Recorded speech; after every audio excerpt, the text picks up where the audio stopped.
وہ شان خلق دو عالم، درود ان پر سلام ان پر میرے مولا، یہ موقع دے کہ ختم الانبیاء دیکھوں۔ بزرگوں، دوستو، حدیث پاک میں آتا ہے ان اللہ یبعث راس کل مئۃ مجدد یجدد لہا دینہا۔ اللہ تعالی ہر 100 سال کے بعد دین کی تجدید کا انتظام فرماتے ہیں۔ جیسے مسجد پرانی ہو گئی، اس کو نئے سرے سے کھڑا کرنا اس کو تجدید کہتے ہیں۔ نئی مسجد بنانا نہیں، پرانی کو اچھا کرنا۔ دین جو زندگیوں میں سے نکل جاتا ہے، اللہ تعالیٰ اسے دوبارہ لانے کا کوئی نہ کوئی انتظام کرتا ہے۔ ہر صدی میں کوئی نہ کوئی مجدد آپ کو ملے گا۔ وہ ایک لائن الگ ہے، یہ 14 صدیاں گزری ہیں، اس میں آپ کو مجدد ملیں گے۔ حضرت فرماتے تھے آج کے زمانے میں یہ کام مجدد ہے، یہ کام دین کو زندہ کرے گا۔ بزرگوں، یہ برکت آپ نہیں دیکھ رہے کہ ماشاءاللہ اس جنگل میں آنے جانے کے کوئی ذرائع نہیں، اللہ تعالیٰ اپنے بندوں کو بھیج رہا ہے۔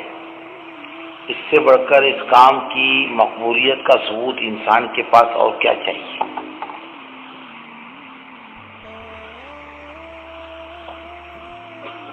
یہ کام اللہ نے اپنے کو بغیر مانگے عطا کیا ہے۔ کوئی اسے کر لے اپنا کام سمجھ کر، اللہ ہزاروں اور لاکھوں کی ہدایت کا ثواب اس کو دے گا، اس کو ہم گمان نہیں کر سکتے۔ موجودہ حضرت جی دامت برکاتہم فرماتے ہیں کہ بھائی کام تو اب لوگ جانتے ہیں تبلیغ کیا ہے۔ فرماتے ہیں کہ یہ تعارف کا وقت نہیں، اب دنیا کی ہر قوم جانتی ہے تبلیغ کس کو کہتے ہیں، اور لوگ اچھی نگاہ سے بھی دیکھتے ہیں، محبت کی نگاہوں سے دیکھتے ہیں، اور احترام کی نگاہ سے دیکھتے ہیں۔ تبلیغ والا کام کا تعارف فرماتے ہیں ہو چکا، اب فرماتے ہیں کہ کام کرنے والوں کو صحیح ہونا چاہیے۔ حج کرنا آسان ہے، 3 عمل کر لو حاجی بن جائے گا۔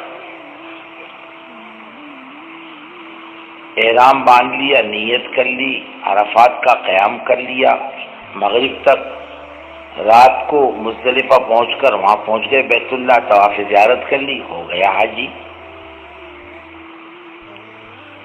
تبلیغ والا بننا آسان ہے، بھئی یہ تبلیغ ہے، کام آدمی آسانی کے ساتھ کر لیتا ہے۔ جیسے حج آسان ہے لیکن حاجی بننا مشکل ہے۔ تبلیغ بہت آسان عمل ہے، ہر آدمی کر سکتا ہے، لیکن کام کرنے والا بننا یہ ذرا مسئلہ ہے۔ اور کام اس وقت جو ہے بزرگوں خطرات کی منزل سے آگے نکل چکا۔ کوئی مخالفت کرے تبلیغ کی تو کوئی نقصان نہیں ہے، 1 کروڑ پوسٹر لگا دے، اللہ کی قسم رتی برابر نقصان نہیں ہوگا تبلیغ کا۔ کوئی تبلیغ کی موافقت میں 10 کروڑ پوسٹر چھاپتے، تبلیغ کی عزت میں رائی کے دانے کے برابر کا اضافہ نہیں ہوگا۔ یہ تو مخالفت کی منزل سے خدا کام آگے نکال چکا۔ اب کام کو مخالفت سے خطرہ نہیں، اب کام کو کام کرنے والوں سے خطرہ ہے۔ یہ بزرگ ہمارے جانتے ہیں، اللہ جسے کام لیتا ہے نا بزرگوں، اس پر کام کی ضرورتوں کو بھی کھولتا ہے۔ اب حضرت عمر کی فراست کا اندازہ لگاؤ۔ حضرت حذیفہ رضی اللہ تعالیٰ عنہ سے کہا کہ میں حضور پاک صلی اللہ علیہ وسلم کی بھیٹ کی بات تم سے نہیں پوچھتا، لیکن مجھے ایک بات بتلا دو، میرے گورنروں میں کوئی منافق ہے؟ کہا ایک ہے، نام نہیں بولوں گا۔ کہنے لگے اللہ کہ میری فراست خراب تو نہیں ہو رہی، بگڑ تو نہیں رہی کہ میں نااہل کو امت پر لا کر مسلط کر دوں؟ اور اپنی فراست سے اسی گورنر کو معذور کیا۔ نہیں، اللہ جس سے کام لیتا ہے نا اس کو سوجھ بوجھ بھی دیتا ہے، سمجھ بھی دیتا ہے۔ اس دور میں اللہ نے حضرت کو سبب بنایا ہے کام کا، کریں گے تو اللہ، لیکن اللہ نے دنیا کو دارالاسباب بنایا ہے، کسی نہ کسی کو سبب بنا کر اپنے دین کی خدمت کا کام اللہ لے گا۔ اس وقت اللہ نے حضرت کو سبب بنایا اور یہ دیکھا کہ جو ضرورت کی چیز ہوتی ہے، اس وقت کا جو مسئلہ ہوتا ہے، وہ بات حضرت سے سننے کو ملتی ہے کہ یوں کرو، یوں کرو، یوں کرو، اور وہ کرنے میں خیر ہے۔ دیکھا کہ اس کے خلاف کرنے میں کوئی خیر نہیں ہے، چاہے سمجھ میں آئے تو بھی اور نہیں سمجھ میں آیا تو بھی وہی کرو جو اپنا امیر کہتے، اسی میں عافیت ہے۔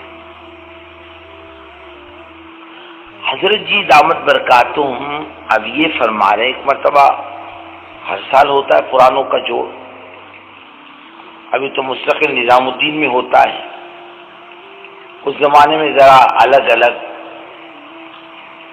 جوڑ ہوا کرتے تھے پرانوں کے۔ ارریا کوٹ میں جوڑ تھا پرانوں کا۔ کام کرنے والوں نے، ہمارے بڑوں نے حضرت جی سے پوچھا، حضرت یہ مجمع ہے، اس سے کیا بات ہونی چاہیے؟ حضرت نے فرمایا بھائی میرے ذہن میں ایک بات ہے، کام تو ہم سمجھاتے ہیں کام یوں کرو، گشت یوں کرو، تعلیم یوں کرو، بات چیت یوں کرو، کام کے اصول یوں ہیں، اب تو ہم یہ سمجھاتے ہیں اور سمجھانا بھی چاہیے، لیکن فرما بھی ایک بات کرو، کام کرنے والا کیسا ہونا چاہیے، اب یہ بات کر۔ یہ بات اس کے سامنے آنی چاہیے، اور اس وقت حضرت نے کچھ باتیں نوٹ کروائی تھی۔